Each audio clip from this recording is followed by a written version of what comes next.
While I can't be sure, I've convinced myself it's not just me that imagines, considers, imagine lives. You see, there's not just one of us, each of us, I mean, and there's usually more than two of us, you and I mean. We are all of us, and none of us, but there's so many of us, drifting through different planes. And in the rainstorms, the dreams come. I think of the lives swept away, literal and metaphorical. And I think about a life conceived upon expensive high-count thread sheets in an unknown skyloft bedroom in a city I'll not say aloud. I think about the lies to explain the bruises on my inner thighs. As I set to consider the never will be parallel lives, where we might live in Oakland or Berkeley, maybe with a kid named Aldo, or maybe it's a dog called Otto. It's not quite clear. Maybe we're members of the Sierra Club, or maybe we just like hiking in the Sierras, or maybe it's something about a sienna tree, or maybe it's the Pacific Crest Trail, you and I, with socks pulled high and hiking staffs. Maybe we see gigs at Gilman Street. Yeah, we're those ones.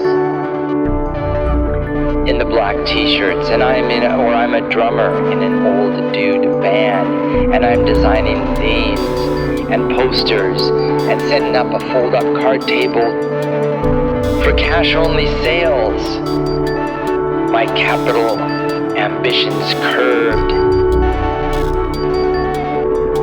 by the wayside of forgotten valleys, and I've started up instead a Kohi truck called 3 Pots and the Truth, hand-painted on the side, not well. The beans are unheralded and unnamed and of unknown origin, yet delightfully lovely, and only one roast, a medium dark, not burnt. And there are no syrups on offer.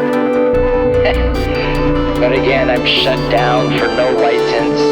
But still, I roll on to Sausalito anyhow. Make a new start, it's a different municipality anyhow. And then I'd see, and we might live on a float home right here in Sausalito.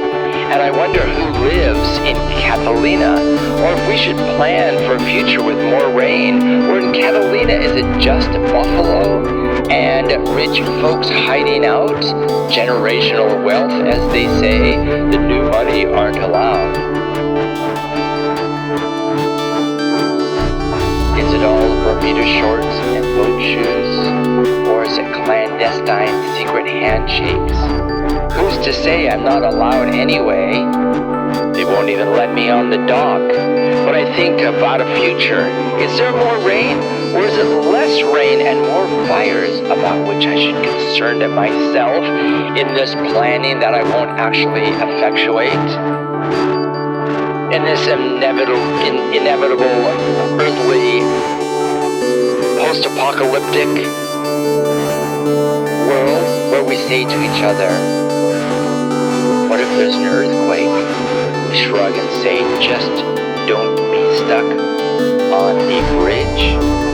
We say to each other in a whisper and a laugh, suggesting a guffaw, as though there's any control. Just don't be stuck on a bridge.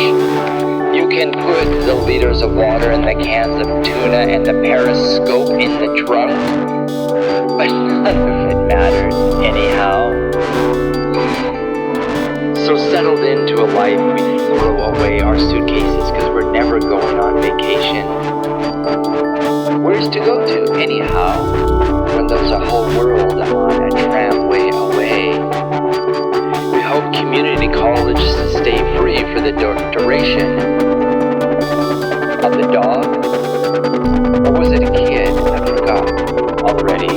It's on the tip of my tongue or the edge of my head in this fog. Let us consider Aldo the associate. He'll be a notary public setting up shop in a former Kinko's down the block from City Lights Boats and up the street from those granite bank buildings that used to be so important. And now people go there saying, hey, I'm here to have a document notarized because I'm doing a significant personal transaction. And the bank shrugs and says, yeah, are you a customer here? You're going to have to make an appointment. And Aldo, standing in front of a striped awning, smoking something, will shrug and say, yeah, that would be $17, $24 if you want an extra copy. Or maybe an emergency locksmith. Because if that fails, there's a backup plan as a jewel thief. But fencing isn't all that easy as it seems. I see all of this laying on those high count spreadsheets in that sky apartment in the city I won't name. I see it all. But I hop on a flight to deal with the tragedy that was none of my doing.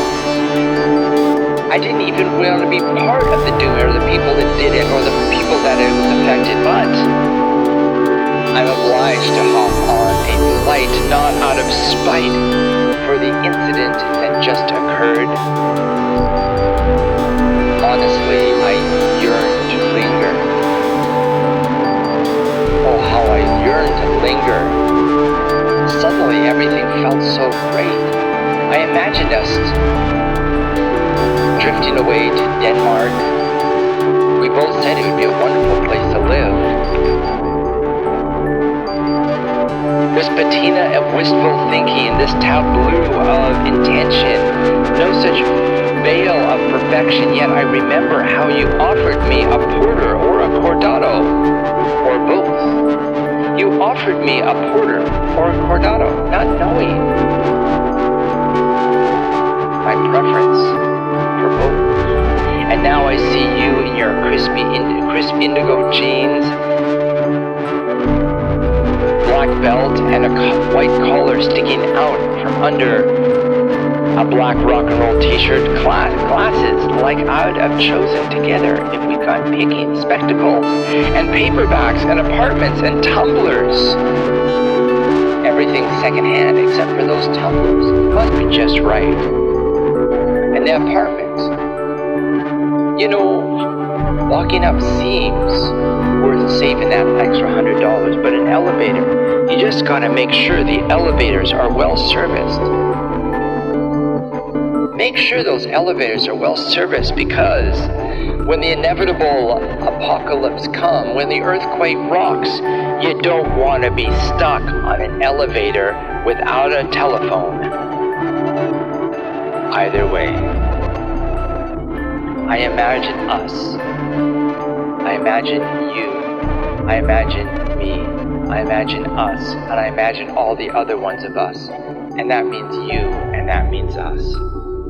Imagined and otherwise.